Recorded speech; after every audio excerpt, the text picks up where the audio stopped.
Hi, it's David from Real Food for Life again. Last week I mentioned that at the end of one of my podcasts that it was time for me to go because I'd finished a fast, and also yesterday I mentioned I was fasting. So I thought I'd talk a little bit about the way I fast and the way other people fast, etc. Now, there's many different types of fasting.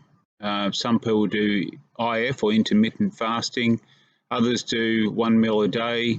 So OMAD, or EF being extended fasting. Now, I incorporate all three into my lifestyle.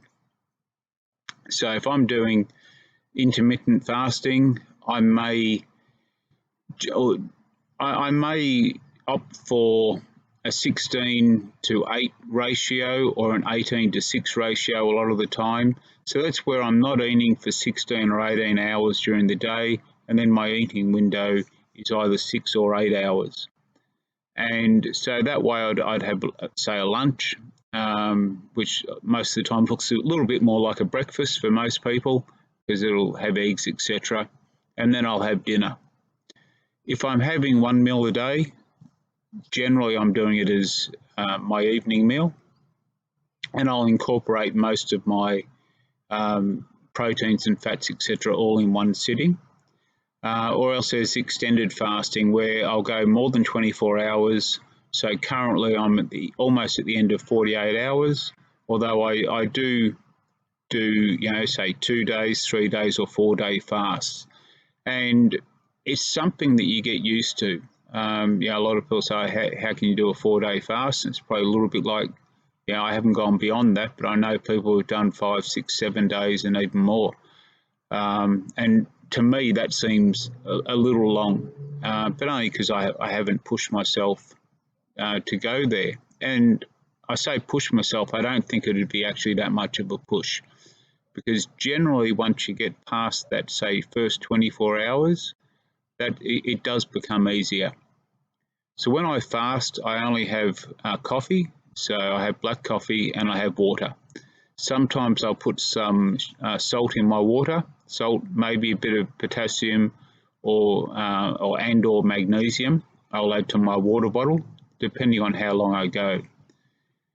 Now, there's lots of myths about fasting.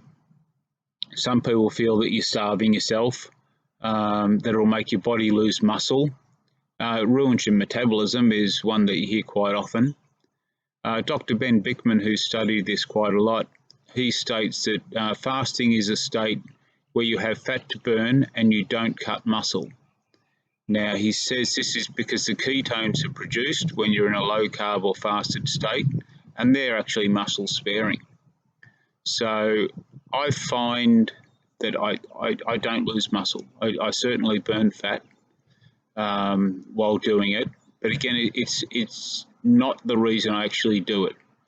The benefits that I find, I get a lot of energy. So I do know my ketone numbers are up, and as I've mentioned in the past, I am a tester, so I do test my ketones and blood sugars every day. So I do see they're higher when I'm fasting. But some of the other benefits are human growth hormone levels actually rise, and that'll help you gain muscle and also facilitate the burning of fat. Fasting also lowers your BGL, so your blood glucose levels, which reduces the insulin in the blood. Again, that facilitates in burning fat. The reduction of your blood glucose also reduces the insulin resistance and ultimately the risk of type 2 diabetes. Autophagy and the repair of damaged cells in your body is one of the major reasons I do it. When I lost weight, I had some excess flabby skin around, and fasting's actually helped get rid of that. So, it tones you up. It recycles the cells that, say, may be damaged in your body. So old cells, ones with, that, as I said, are damaged. Your body actually basically recycles those. So it'll take the protein from it and it'll turn it into new cells. Another benefit is something like, it may prevent cancers, dementia, Alzheimer's, etc. And part of the reason for that is the reduction in oxidative stress and also inflammation in the body. So because your body is less inflamed, it has less stresses, etc., then that stops it deteriorating in the long run. When fasted, I'll still do my normal daily work. So whether I'm out working with my business or if I'm nursing, which I work in mental health, I continue to do that. There is no difference to my day. But one of the big advantages I find is that I'm still able to do all my normal exercise. So whether I'm doing resistance training or cardio, I continue to do that every day in a fasted state, just as I would if I wasn't fasting. So, people say you need carbs, etc., for long endurance cardio. No, you don't. I have done, excuse me for the fly, I have done a 150 kilometre cycle while being fully fasted for 24 hours. So I ate the night before and I didn't eat until the night after I'd actually finished riding 150 kilometres.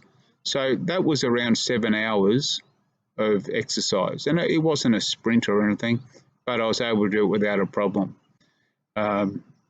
So all the theories about you needing carbs to build muscle, etc., there's no science to it. You'll find that when you get into ketosis, fasting can become something that's natural, especially intermittent fasting. I know people who, once they've started a ketogenic lifestyle or just low carb in general, they're able to reduce their eating window gets smaller. They don't necessarily feel like breakfast in the morning. They're not starving themselves. It's just the body saying, I don't need that fuel. And being able to listen to your body, as I've mentioned before, and pick up on the signals, that's very important. If you are fasting and you're struggling, sometimes just a sip of water is all you need. And, if the hunger disappears with a sip of water, that's great. If you still find that, you are struggling, don't push yourself. Just end the fast. And, next time you may well find you can go a little bit further. I find a 48-hour fast once a week that I do is very easy. And then I do, say, a 3 or 4 day fast every few months. So I try to get a 4-day fast in, say, twice a year. A lot of the time I'll incorporate that when I travel. So if I fly interstate or, fly from Australia to Europe, etc., Australia to Europe, I know I'm going to be travelling for at least 24 hours. So between when I leave home and when I get to a hotel could quite often be 36 hours. So I actually use that as a great way to fast. And, I'm on a plane. I have a sleep in there as well, so that always helps. But yes, I will fast on an international flight. I fast if I go interstate for work, etc. It's nice and easy. You don't have to worry about trying to prepare meals in a hotel room. Anyway, hope you all have a wonderful day, and I'll talk to you again soon. Cheers, bye.